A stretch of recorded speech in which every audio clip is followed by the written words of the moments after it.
Hades is often described as the villain of Greek mythology, the god of the underworld, cold, cruel, and heartless. But when we look closely at the myth of Hades and Persephone, the story becomes far more complex and far less romantic than modern retellings suggest. Hades did not rule the sky or the seas. He ruled the dead. His power was quiet, constant, and unavoidable. While Zeus threw lightning and Poseidon shook oceans, Hades governed what every mortal eventually faced. Death was not dramatic. It was certain Persephone was mortal, the daughter of Demeter, goddess of agriculture, living in the world of sunlight, growth, and seasons. According to the myth, Hades noticed her not because she was rebellious or seductive, but because she represented everything his realm lacked. Life in the earliest versions of the myth, Hades does not stalk Persephone or whisper promises into her ear. He observes, he waits, and when the moment comes, he takes her to the underworld. With Zeus's approval, an important detail often removed from modern versions.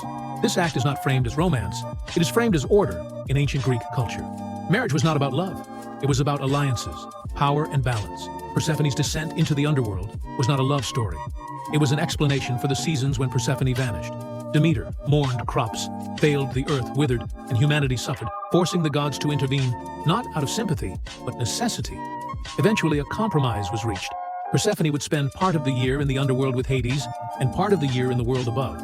With her mother, when she returned, spring followed, and when she descended again, winter came. This was not tragedy, it was cosmic balance. Hades did not chase Persephone across the earth. He did not fight for her affection. He did not defy Olympus.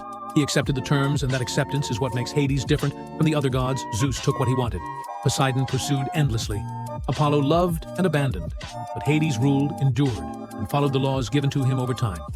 Later storytellers softened the myth, adding romance, longing, and tenderness.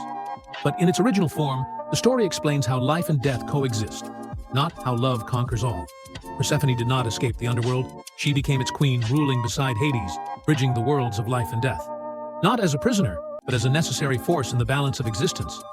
The myth reminds us that death was never meant to be evil. It was meant to be fair, silent, and inevitable. And Hades, the god most feared, was also the god who broke the fewest rules in Greek mythology that may be the most unsettling truth of all.